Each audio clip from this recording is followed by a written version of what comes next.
하나님 말씀은 마태복음 10장 28절입니다. 마태복음 10장 28절.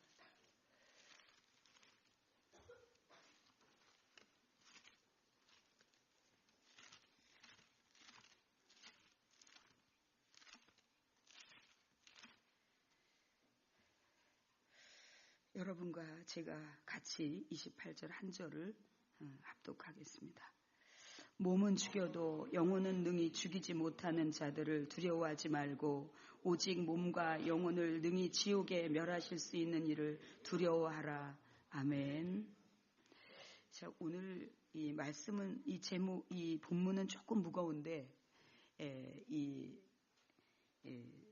저의 이 말씀의 제목은 좀 너무 편안하고 좀 미안해하기도 해요. 그 말씀의 제목이 뭐냐면 칭찬받은 설교입니다. 제가 참 이제 오랫동안 병원에서 특수 목회하고 또 일반 목회 또 해외에서 또 혹은 군성교에서 군부대에서 이렇게 설교할 기회가 많이 있었는데 하나님께서 저에게 아주 너무 강력하고 확실하게 칭찬해 주신 설교가 있어요. 수년 전에 제가 이제 2004년도에 병원을 사임하고 이제 하나님께서 저를 이렇게 일반 목회로 방향을 이끌으셨고 그 이후에도 지금도 이제 간간히 제가 있었던 병원에 가서 설교를 합니다. 근데 병원이라는 것은 특수한 곳이기 때문에 제가 병실에 가서 환자들을 보면 너무 안쓰러운 거예요. 저도 폐결핵을 앓을 때 입맛이 없고 잠도 못 자고 체력이 떨어져서 식은땀이 흐르고 평생 이렇게 움직이는 병원처럼 살았던 제가 그 환자들의 어려움을 충분히 알게 되고 그래 제가 병실에 들어가서 환자 손잡고 명단 이제 병원에 입원한 환자 명단 받으면 제가 이제 가서 아무개 씨 병원의 원목입니다라고 소개하고 밤에 잘 주무셨는지 식사는 좀 하시는지 이러면 대부분 다 잠 못 잤다 그러고 식사 못 했다고 그래요. 또 보호자는 보호자들이 지치죠. 근데 이제 며칠 입원하는 사람들은 상관이 없지만 이제 이렇게 그래도 장기 입원을 하고 있는 분들은 보호자도 굉장히 피로니까 누적되어 있습니다. 그래서 그들이 예배를 드리러 나오면 제가 그들에게 할 수 있는 것은 어떻게 하면 위로해 줄까 거죠. 그래서 늘 하나님의 사랑과 위로로 그들을 이게 힘을 주려고 그렇게 늘 그렇게 설교를 해왔습니다.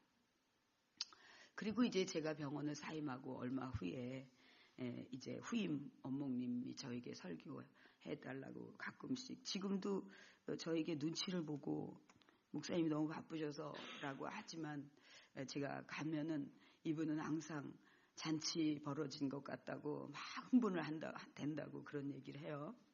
그래서 그날도 제가 이제 설교를 하려고 하는데 하나님께서 뜻하지 않은 말씀을 주시니 이게 오늘 이 설교에 칭찬받은 설교거든요. 그래서 제가 이제 어떤 설교의 내용을 이렇게 하고 있는데 갑자기 한 중반 정도에 이렇게 하고 있는데 당시에 이제 로비에서 예배를 드리고 있었기 때문에 그 내과 병동 앞에 로비에서 예배를 드리고 있었기 때문에 통로가 이쪽으로 딱 하나입니다. 그러면서 이제 이쪽은 또 더군다나 이렇게 설교자가 있는 데로 들어올 수밖에 없는 데라 환자가 이렇게 가는 곳인데 제가 설교를 열심히 하다 보니까 이쪽 앞에 우리 병원에서 그분을 굉장히 존경하고 때로는 작은 예수라고 이렇게 할 정도로 굉장히 인격적으로 훌륭한 분이 계세요. 근데 그분이 제가 병원 사역을 할 때도 많은 도움을 주시고 그랬는데 그분이 와서 여기 와서 딱 서 있는 거예요. 환자들은 다 앉아 있는데 혼자 여기 서가지고 여기 한 두째 줄 정도에 서가지고 제가 막 설교를 하는데 그 설교 대목에서 이분이 저에게 반말을 하듯이 그렇지 그렇게 해야지 그렇지 잘한다고 막 이러시는 거예요. 그래서 이분이 장로님인데 이분이 평소에 이런 모습이 아닌데 막 그렇지. 아멘. 그렇지. 그러시는 거예요. 그래서 이제 설교를 다 마치고 나서 제가 이제 기도를 하고 있는데 이분이 안 계시는 거예요. 그래서 가끔씩은 이제 응급실이나 이런 데를 이렇게 살펴보느냐고 이게 순회를 하느냐고 올 때도 있는데 오늘 그럼 잠깐 병원 예배 드리니까 잠깐 왔다 갔나 보다라고 생각을 했습니다. 그런데 좀 이상한 거예요. 이상해요. 그냥 그렇게 생각했으면 됐지. 제가 그 어떤 느낌이 있지 않겠습니까? 그래서 원목님한테 오늘 아무개 부장님이 오셨냐고 그랬더니 안 오셨다는 거예요. 분명히 오셨는데 양복 이렇게 입고 이렇게 오셨는데 그랬더니 안 오셨대요. 이상하다고. 그랬더니 목사님 천사를 보셨네요. 그래요. 그래서 그래도 그게 천사치고는 너무 확실하니까요. 어떻게 조금 희미하게라도 해야 되는 너무 확실하니까 제가 전화를 했어요. 장로님 오늘 혹시 병원 예배에 오셨어요? 그랬더니 원목님 못 갔습니다. 그러는 거예요. 그래요? 알겠어요. 제가 그렇게 하고 끊었어요. 그때 저는 지금까지 그렇게 많은 설교를 하고 집회를 하면서 정말 주의 영이 천사의 모습으로 오셔서 저를 격려하시는 것이 처음입니다. 그렇지 그렇게 해야지. 아멘. 그런 설교를 해야지. 막 이러는 거예요. 서가지고. 그러니까 이제 들어올 공간도 없고요. 중간에 들어와가지고 그때 제가 굉장히 충격을 받았죠. 내가 지금까지 설교를 잘못하고 있었구나. 근데 여러분들이 지금 이제 이것을 여러분들과 오늘 나누려고 설교 준비를 하면서 잠깐 재미있게 이런 생각을 해봤어요. 근데 왜 그렇게 주의 영이 그렇게 그 부장님의 모습으로 오셨을까라는 생각을 잠깐 해보았습니다. 너무 제가 육안으로 보기에 그래서 막 이분의 그런 소리를 듣고 눈을 마주치면서 제가 격려를 받으면서 설교를 했으니까요. 그런데 제게 이런 생각이 들었습니다. 하나님의 뜻은 너무 광범위하고 다양하지만 저에게 어제 이렇게 스쳐가는 생각은 만약에 직접 주님이 오셨다든지 천사가 왔다든지 그러면 예배가 됐겠습니까 여러분? 제 자체가 엄청 흔들리지 않았겠습니까 여러분? 엄청나게 흔들렸을 거예요. 얼마나 떨기도 하고 이 터질 것 같은 이 심장. 그래서 하나님께서 우리 부장님의 모습으로 저에게 그렇게 격려를 하셨구나. 그때 제가 늘 환자들에게 위로와 격려와 희망을 주는 그런 설교를 했다가 그날은 여러분이 이렇게 살다가는 지옥 간다고 그 얘기를 했던 대목이에요. 지옥 갈 수밖에 없다는 대목이에요. 그러니까 너무 위해 주니까 하나님 다 위로하신다. 이렇게 하니까 예배에도 바른 자세도 없고 그냥 맨날 이 짜증만 더 늘어나가는 거예요. 왜 하나님이 나한테 이렇게 해가지고 하나님이 그렇게 한 게 아니라 자기가 그렇게 해서 잘못해가지고 사고 나가고 뭐 이렇게 관리 못해서 한 건데 왜 이런 시련을 주냐고 막 이렇게 돼버리는 거죠, 여러분. 근데 그때 이렇게 살다가 우리가 언제 죽을지 모르는데 이렇게 살다가는 지옥에 갈 수밖에 없다. 여러분이 정말 지옥에 가지 않기를 원한다고 제가 막 설교를 하는데 그 대목에서 그 시작이 되는 순간에 그래서 제가 이상하지 않습니까 여러분? 중간에 누가 들어오면 다 주의가 다 시선이 글로 가야 되는데 여기 딱 서가지고 저를 그렇게 격려했던 것이었습니다. 사랑하는 여러분, 저는 오늘 여러분들에게 사실 이 설교를 하게 된 계기가 준비하게 된 계기가 지난주에 수요일날 성경 공부를 하면서 정말 하나님께서 나에게 초자연적으로 너무나 많은 강림하시고 나타나신 것들을 조금 공부하는 팀들하고 같이 나누면서 문득 제가 회개를 한 거죠. 이렇게 많이 누구도 부인할 수 없는 이런 확연한 현현 하나님의 그런 인도하심이 있었는데 내가 그것을 그렇게 받아들이지 못하고 하나님이 빨리 어떤 상황이 어려우면 내가 하나님 안 계신 것처럼 내가 초라한 마음 갖고 슬픈 마음 갖고 그랬구나. 이게 갑자기 성경 공부가 끝나자마자 막 눈물이 쏟아져요. 그 높으신 하나님께서 저에게 그렇게 많은 시간들을 많은 초자연적인 모습으로 현현하시고 말씀하시고 감동하셨는데 내가 그거를 까마득하게 잊어버리고 지금 현재 조금 어렵다고 이 어려운 상황이라고 힘이 없어가지고 항상 기뻐하라고 했는데 내가 그렇게 하지 못하고 있다는 게 순간 저에게 막 다가오면서 막 같이 기도할 때 제가 눈물을 흘리면서 기도했었습니다.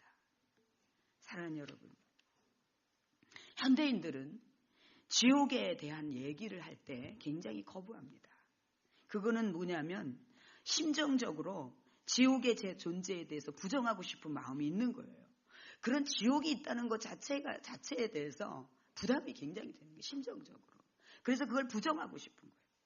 또 심리학적으로는 그런 지옥의 존재에 대한 두려움이 있기 때문에 그 두려움이 없는 그런 상태에서 늘 위로받고 그냥 하나님의 사랑을 받는다 이런 얘기를 듣고 싶은 거지 굳이 지옥이라는 얘기를 듣는 것이 심정적으로나 심리학적으로나 그 상황적으로 듣고 싶지 않은 거죠, 여러분. 그래서 성경을 완전히 전면으로 부인하는 여러 가지 말들이 거짓 말들이 드러나고 있습니다, 여러분. 그래서 예수 그리스도의 속성으로는 도저히 지옥은 어울리지 않는다. 그냥 우리가 잘 정신 차려서 잘 살으라고 이제 하나님께서 경각심을 주시는 것이다 라고 이제 그렇게 참 요리를 하고 어지럽히고 있는 것입니다. 여러분, 두려움이라는 게 그렇게 나쁜 것일까요? 우리가 이 세상에 사는 동안에 두려움이 없다면은 걷잡을 수 없는 엄청난 위험 요소들이 많이 있을 것입니다. 예를 들어서 여러분들이 다소 교통사고에 대한 두려움이 있기 때문에 여러분이 근신하고 조심하는 거예요.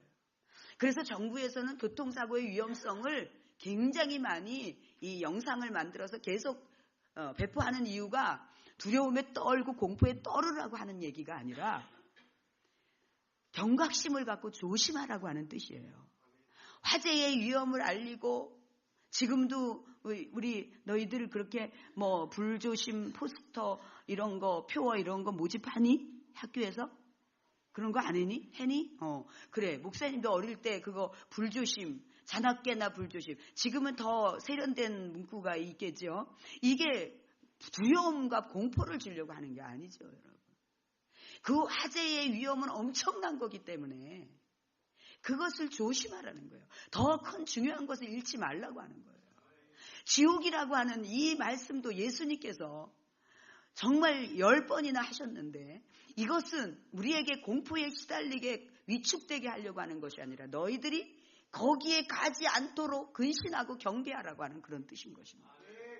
할렐루야. 그래서 여러분, 우리가 시대때로 이 하나님 앞에서 우리의 생각의 지혜의 부족함으로 막 함부로 말할 때가 많이 있어요. 여러분. 함부로 예를 들어서 이런 거죠. 이 어떤 목사님이 아주 이 유튜브에서 조회수가 엄청난 분이 이분은 너무나 이 현대인들에게 너무나 딱 이 감각에 맞는 제목으로 딱 정해서 말씀을 해요. 여러 가지가 많이 있어요. 근데 그 중에 우리 교회가 새벽 기도를 안 하는 이유, 통성 기도를 안 하는 이유. 그래서 제가 딱 봤습니다, 여러분. 그런데 전 세계적으로 한국밖에 하는 데가 없다는 거예요. 미국이고 다 선진국이고 하는 데가 없는데 한국만 그렇게 하고 있다는 거예요. 그러니까 이걸 할 필요가 없는데 이걸 하고 있다는 거예요. 여러분, 이게 말이 됩니까, 여러분? 그래, 한국만 하고 있으니까 더 잘하는 거 아닙니까? 여러분, 우리가 다른 거에 자살률 뭐 이런 거에 한국 1위관 되면 되겠습니까, 여러분? 그렇기 때문에 전 세계적으로 이례적으로 우리 한국이 이렇게 급성장한 거 아십니까? 아니겠습니까, 여러분? 여러분, 그러면서 뭐 길선주 목사님의 뭐 거기서부터 새벽기도가 유래가, 여러분, 길선주 목사님이 새벽기도 이렇게 했는지 저는 몰라요. 예수님이 새벽에 일어나가지고 기도하시고 그 말씀을 쫓아 하는 거죠. 응? 이게 완전히 여러분 정말 조심해야 돼요. 정말 조심해야 돼요. 그러니까는 이 혼이 너무 좋은 거예요. 그래, 여기는 새벽 기도도 안 해도 돼. 여러분 괜찮아요. 여러분 새벽 기도를 하라고 제가 뭐 가가지고 뭐 묶어가지고 왔습니까? 뭐 그게 여러분 자유예요. 그렇지만 여러분이 한 번만 왔다가도 그걸 알잖아요. 얼마나 귀찮은 운동을 해도 운동을 하고 나면 좋은 거 알잖아요. 갈 때는 너무 가기 싫은데 하고 나면 좋은 게 알잖아요. 그래서 이런 신비라고요. 이렇게 말이 안 되는 얘기를 어떤 사람은 또 예수님께서 너희들 함부로 말하지 마라. 미련한 놈이라고 하면 지옥불에 떨어진다. 막 이런 얘기하니까 이게 너무 무겁지 않아? 함부로 무시하고 막 하지 마라. 너무 어떻게 우리가 살다 보면은 어떻게 살다 보면은 너 미련한 놈이라고도 할 수 있고 무시하는 말도 할 수 있는데 그럼 다 지옥 가면 우리는 어떻게 되는 거야? 막 이렇게만 생각하면 안 돼요, 여러분. 하나님 예수님께서 뭐예요? 여러분들도 누군가가 여러분을 그렇게 무시하면은 가만 안 두겠다는 거예요. 무슨 얘기인지 아시겠어요?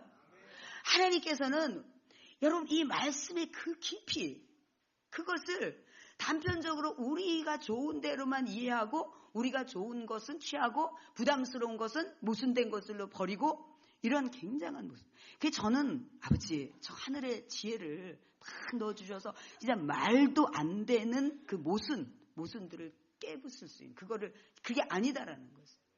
그 여러분이 그렇지 않습니까? 여러분이 막 아니다라고 막 여러분 생각에 꽉 찼어도 하나님 앞에 그걸 가지고 오면은 그게 완전히 무로 없어지잖아요.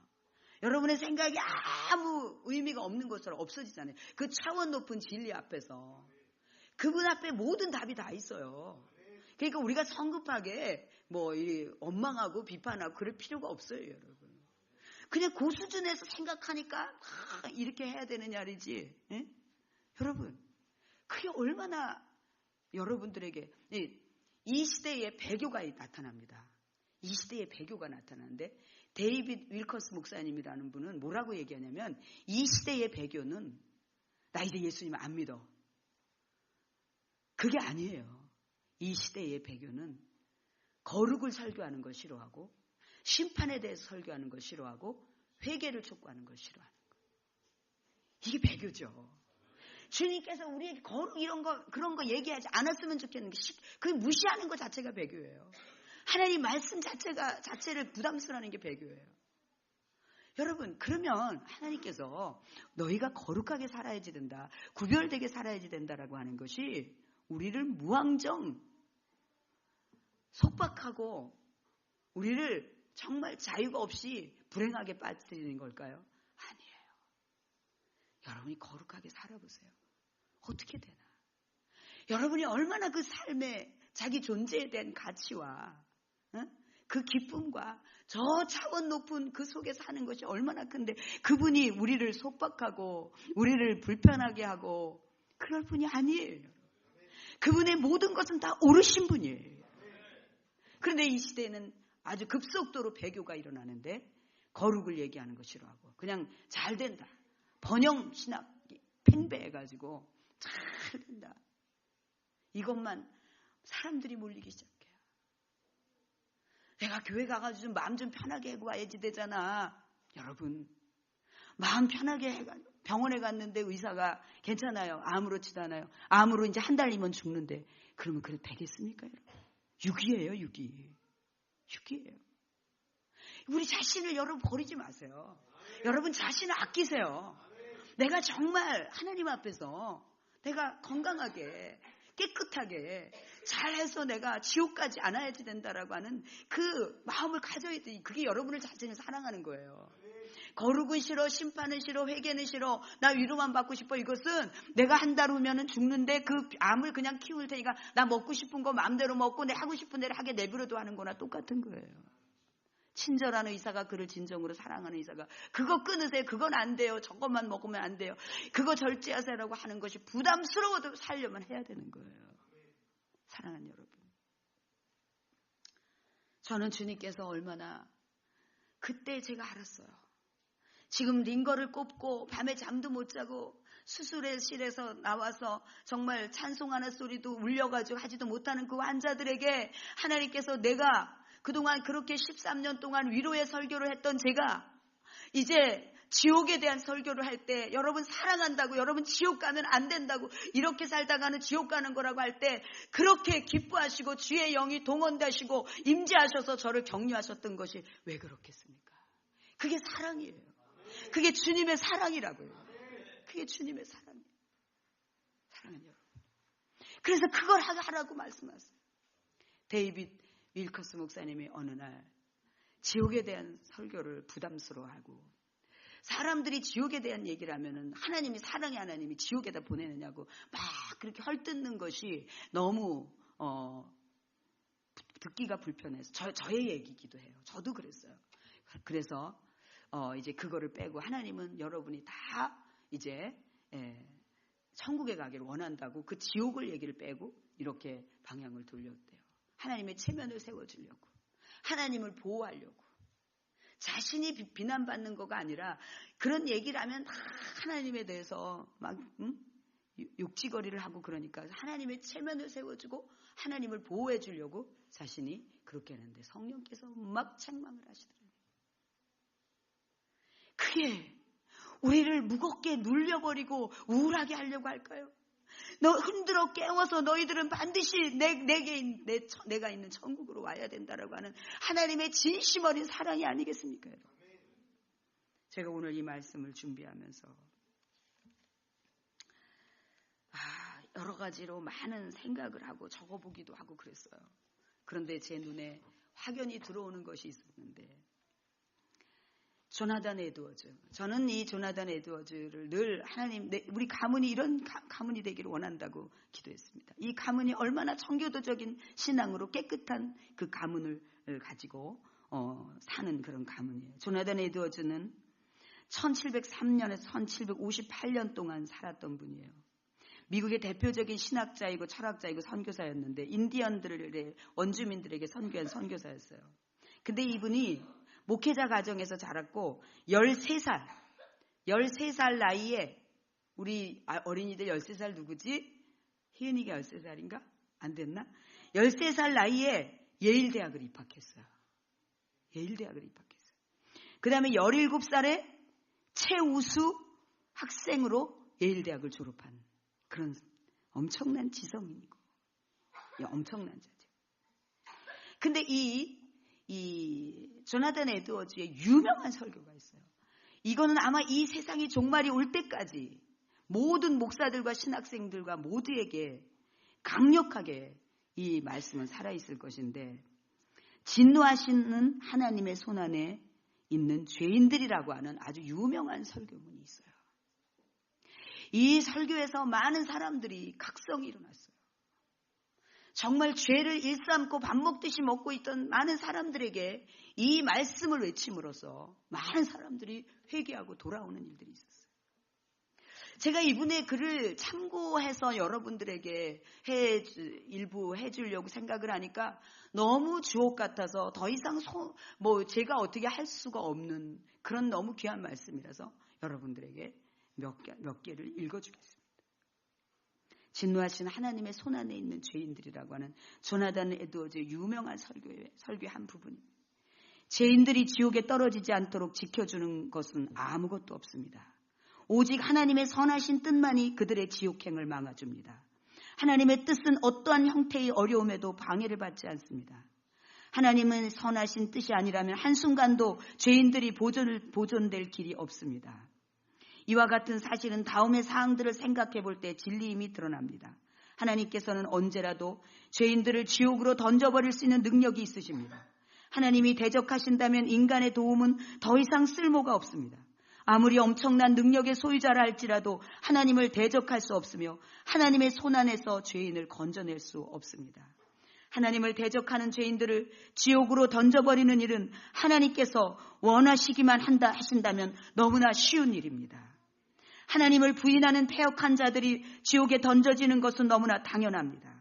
여러분의 타락한 본성이야말로 지옥의 고통의 토대가 됩니다. 부패한 본성들이 여러분을 지배하고 완전히 장악하고 있습니다. 그리고 그것들이 지옥불의 연료가 되는 것입니다. 이와 같은 식으로 살다가 죽은 대부분의 사람들은 분명히 지옥에 갔을 것입니다. 그리고 그들이 지옥에 가게 된 것은 아직 살아있는 사람들보다 지혜가 부족해서도 아니고 스스로 지옥행을 피할 계획을 세우지도 않았기 때문입니다. 그들을 만나서 한 사람에게 자신들도 지옥에 가서 그 처참한 고통을 당하게 될 것을 기대했었느냐고 묻는다면 그들은 분명히 다음과 같이 대답할 것입니다. 그렇지 않습니다. 제가 이곳에 오리라고는 꿈에도 생각하지 못했습니다. 저는 제 나름대로의 계획과 생각과 계획이 있었습니다. 저는 그 계획이 아주 훌륭한 것이었다고 생각했습니다. 저는 효과적으로 자신을 보호하리라고 마음먹고 있었습니다. 그러다가 전혀 예상치 못한 순간에 죽음을 맞이했습니다. 저는 죽음이 그때 그런 식으로 오리라고는 상상도 하지 못했습니다. 죽음은 마치 도둑처럼 임했습니다. 죽음이 저보다 한 수 위였습니다.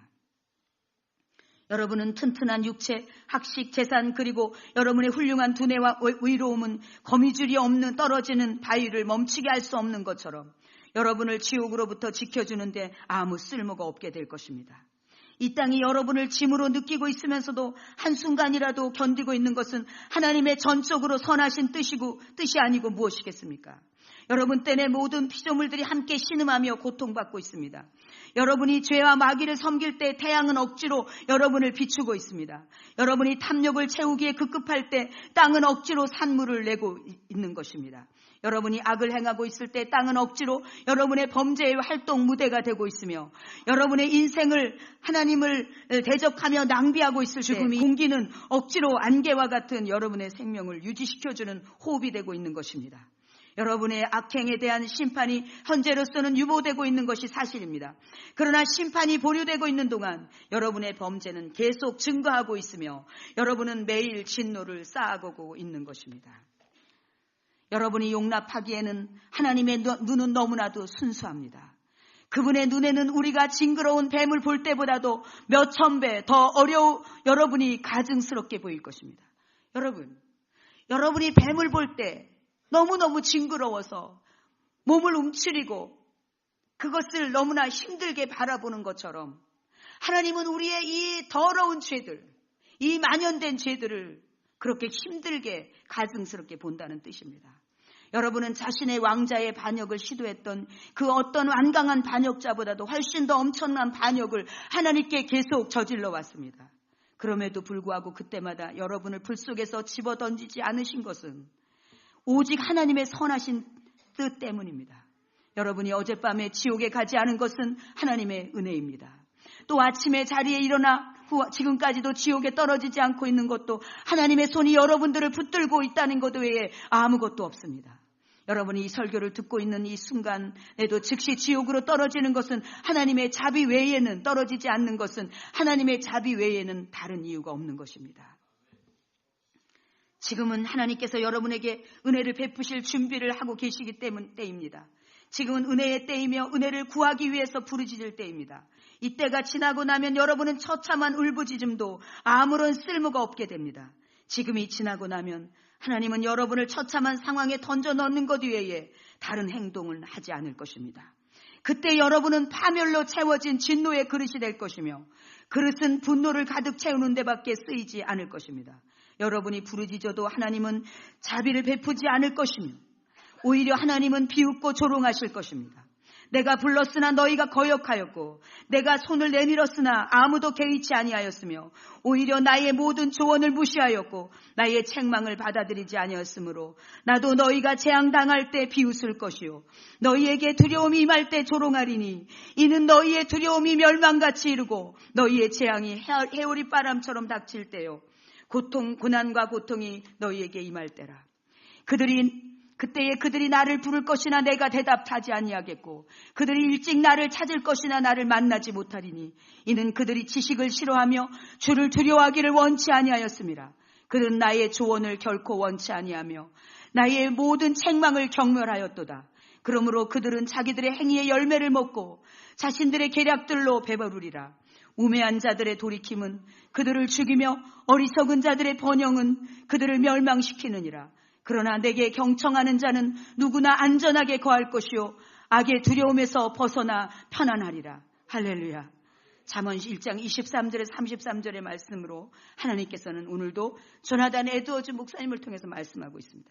지금이 지나고 나면 만약 여러분이 하나님께 자비를 호소한다고 할지라도 하나님은 여러분의 슬픈 처지를 전혀 동정하지 않을 것입니다. 여러분은 초수한의 호의도 얻지 못할 것이며 오히려 하나님의 발 앞에 짓밟힐 것입니다. 하나님은 여러분의 몸을 터뜨리시고 피를 흩어버리실 것입니다. 여러분의 피는 하나님의 옷자락에 튀어서 그분의 옷은 여러분의 피로 얼룩지게 될 것입니다. 하나님은 여러분을 증오하실 뿐만 아니라 여러분을 극도의 모욕과 결멸 속으로 던져버리실 것입니다. 하나님의 발밑이 아니고는 여러분에게 적합한 장소가 없을 것이고 여러분은 길바닥에 진흙처럼 짓밟히게 될 것입니다. 계속 회개하지 않고 살아간다면 여러분에게 임할 것입니다. 전능하신 하나님의 무시무시함이 말할 수 없는 고통으로 여러분에게 임할 것입니다. 여러분은 거룩한 천사들과 어린 양 앞에서 고통을 당할 것입니다. 여러분이 그렇게 고통당하고 있을 때 하나님의 나라의 영광스러운 백성들은 여러분이 걷고 있는 끔찍한 광경을 보기 위해 나아올 것입니다. 그리고 그들은 전능자의 진노의 맹렬함이 어떤 것인지 보게 될 것입니다. 그리고 그들은 전능자의 발 아래 엎드려 위대한 능력과 주권을 가진 자를 경배할 것입니다. 전능하신 하나님의 진노의 맹렬함을 잠깐 동안 겪는 것도 무시무시할 것입니다. 그러나 여러분들은 영원토록 그 고통을 당해야만 합니다. 그 격렬한 고통은 끝이 없을 것입니다.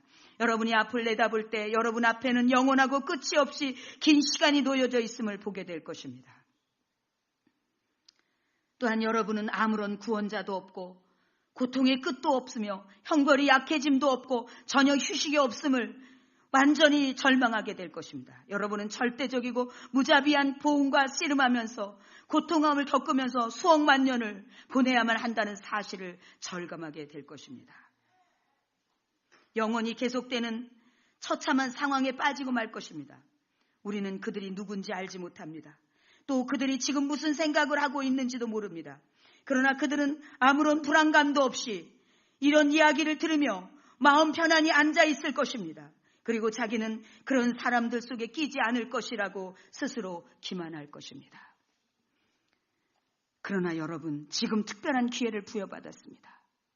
지금은 그리스도께서 은혜의 문을 활짝 열어놓으시고 큰 소리로 불쌍한 죄인들을 부르고 계십니다.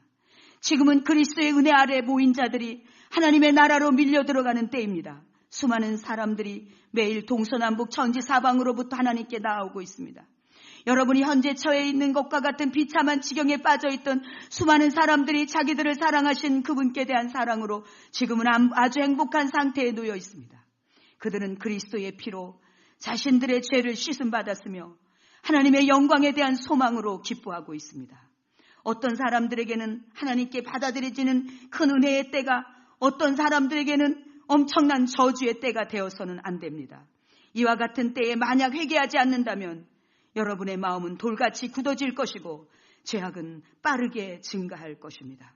여러분의 구원의 길이 지금처럼 활짝 열려있는 때가 일찍이 없었습니다.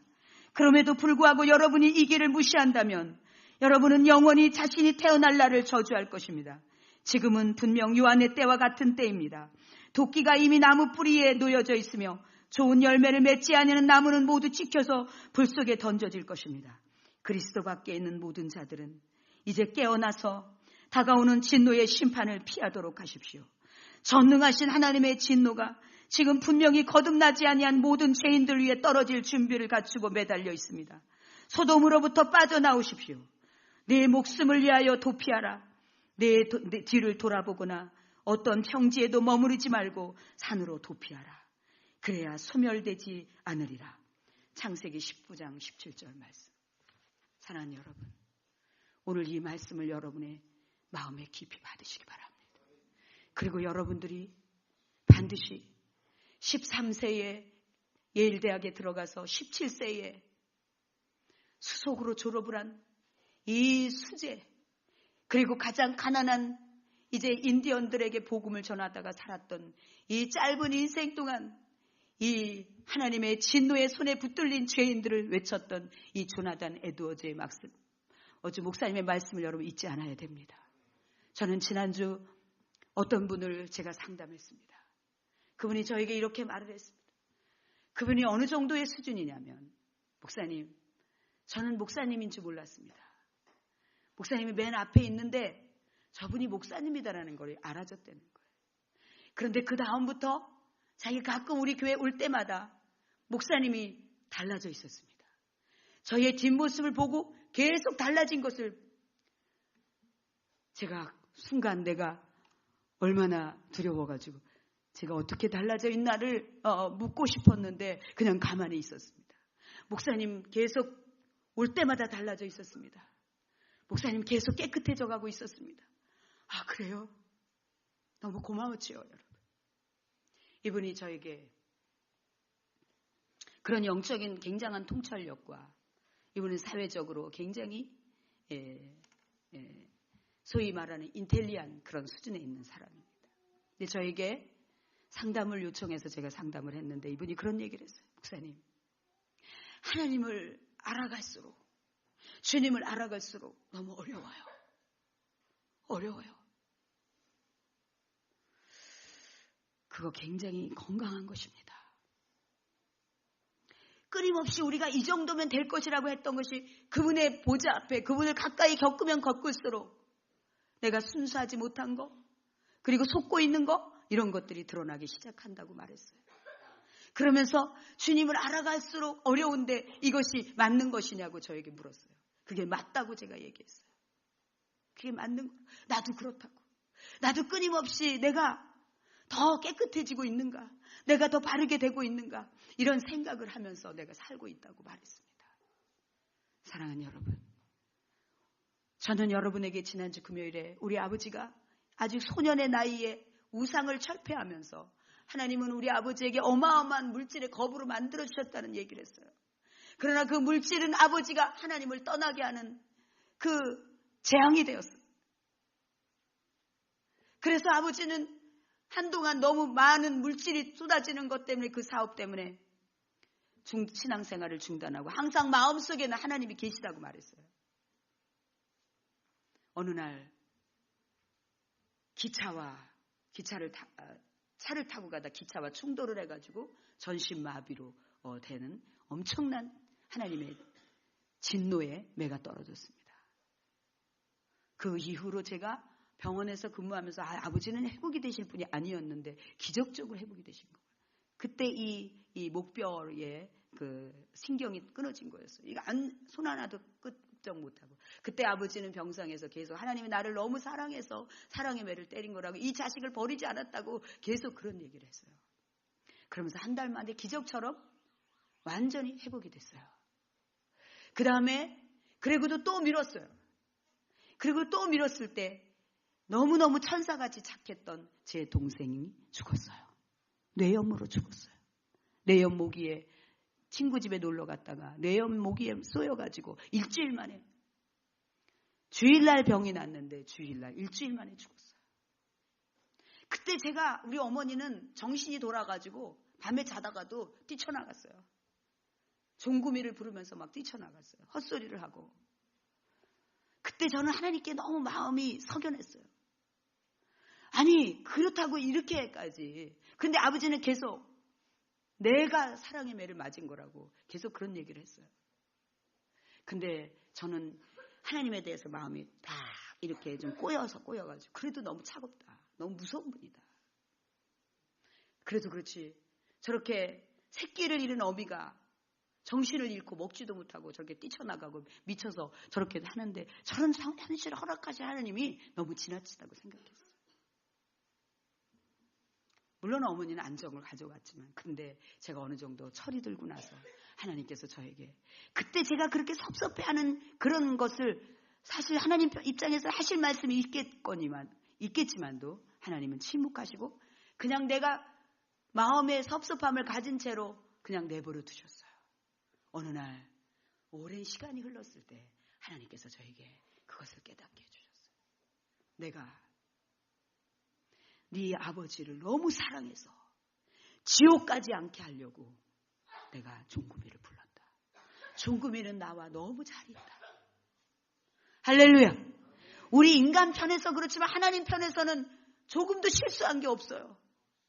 나의 그 천사 같은 동생이 세상에 던져져가지고 그 수많은 고통 속에 사는 것보다 그 손양원 목사님이 우리 아이들은 미국보다 더 좋은 천국으로 불러주신 하나님께 감사하다고, 공산당에게 총을 맞아 죽은 아이들에게 오히려 그렇게 했던 것처럼 훨씬, 만약에 내 동생이 미국이나 영국이나 잘 돼서 갔다면 나는 평생 자랑하면서 갈 거야. 지금 잘 돼서 잘 살고 있다고. 그럼 그보다 더 좋은 천국으로 부르신 하나님께 무슨 모순이 있느냐는 거예요. 우리 입장에서 그런 거죠. 하나님의 입장에서. 여러분, 그런 아픔을 겪으면서도 영원한 지옥은 가면 안 된다는 것이 그분의 사랑인데 그분이 지나친 것입니까, 여러분? 아니에요. 그분의 사랑이 너무 지나친 거예요.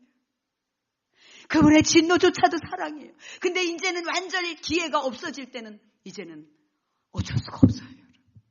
그분에게는 조금도 모순이 없어요, 여러분. 여러분이 알아요. 내가 부족하지만 나는 천국의 아버지를 뵈러 갈 수 있다는 것을 여러분이 알아요. 나는 그렇지 못할 거라고 하는 거 불안하다면 여러분은 회개하고 다시 돌이켜야 돼요. 그건 누가 정해주지 않아요. 여러분이 알아요. 기회가 없다고 하면 안 돼요. 하나님은 기회를 주지 않고 아무나 지옥으로 밀어버리는 그런 모순된 분이 아니에요.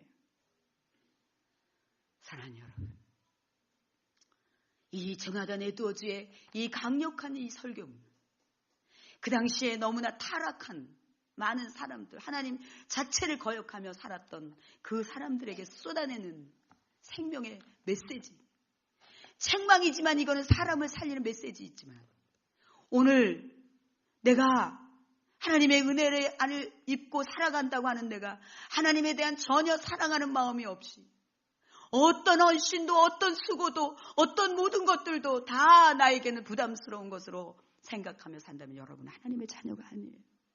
하나님의 은혜를 깨달은 자도 아니에요. 하나님의 은혜를 깨달았으면 그렇게 살 수가 없어요. 다시 회개하고 다시 여러분들이 하나님의 긍휼을 구하고, 여러분 절대 지옥 가면 안 돼요. 제가 잊어버리고 있을 때도 있지만 어떨 때 막 이 생각이 나면은 막 하나님 발을 동동동동 그러면서 우리 고륙 친척들의 이름을 대면서 지옥 가지 않게 해달라고 막 제가 쌀쌀 빌기도 하고 막 그렇게 기도해요. 여러분, 제가 우리 그 많은 환자들을 보면서 마지막에 그 마지막 터미널에서 예수 그리스도를 영접했을 때 저는 온 세상을 얻을 것 같은 것이 천국을 지옥에 갈 수밖에 없는 거지, 그것이 면해졌다는 부끄러운 구원이라도 받았다는 것 때문에 제가 온 세상을 얻은 것 같이 기쁜 거예요. 제가 한 번도 만난 적이 없는 사람이 죽었다고 하면 그분은 예수 그리스도를 믿었냐고는, 안 믿었다 그러면 저와는 아무 상관이 없는데도 그날 온종일 우울해요. 어떡하나 고통이 시작됐네. 한 번도 보지 못한 이 땅의 영혼들에 대해서도 우울해요. 어떻게 하나.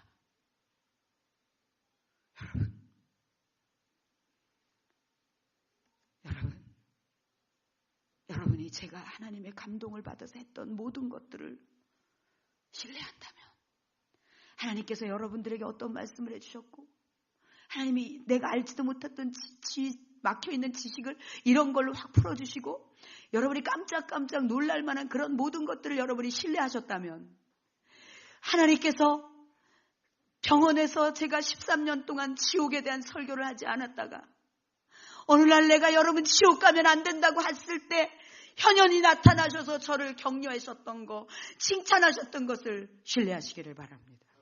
잊으면 안 됩니다. 일어서 주겠습니다. 제가 연예인 가운데 신실하게 좋아하는 형제가 있어요. 나얼 씨를 제가 굉장히 좋아해요. 어디서나 가리지 않고 복음을 전해요. 팬들에게 만나가지고 예수님만 믿으라고, 나는 여러분을 영원히 보고 싶다고, 영원히 보고 싶기 때문에 예수님을 믿으라고 하는 거라고 그렇게 말해요. 그의 카톡에 어떤 글이 써져 있느냐면, 여러분 저의 카톡에는 어떤 글이 써져 있습니까? 기억하십니까? 저의 카톡에 써져 있는 글을 기억하십니까? 애우는 사람 한번 발표해 주시기 바랍니다. 나의 주, 나의 사랑, 나의 눈물이시여, 사랑하고 사랑합니다. 요즘에는 이제 고난 주간이라서 주님이 십자가에 이렇게 매달려서 이렇게 끈에 내려온 것을 제가 사진을 올려놨어요. 근데 그걸 바꿀 줄을 몰라서 아직 못 바꿨어요. 여러분, 누가 주님께 차갑다고 말하나요? 다 줬는데요. 평생 기회도 줬는데요.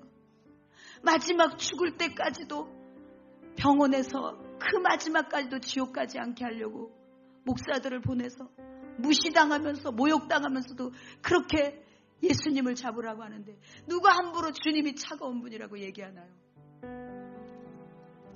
나흘 씨의 카톡의 문자에는 이게 있었습니다.